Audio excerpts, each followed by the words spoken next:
กบอกสู้สู้สู้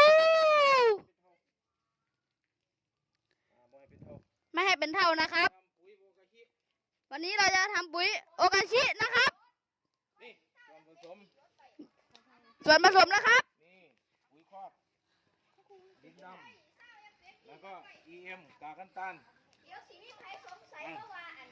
กากน้ำตาลอันนี้จุลินทรีย์ EM กระป๋องสีเท่านี่ของละ80 บาท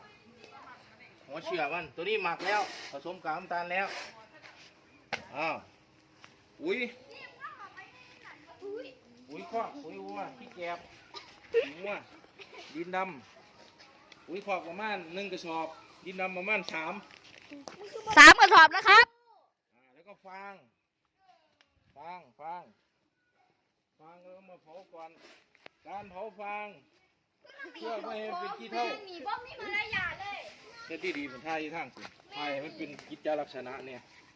แล้วก็คลิปอย่าให้ยาวคนไหน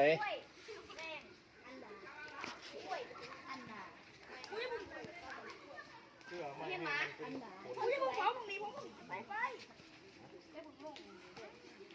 ครูครับหยุด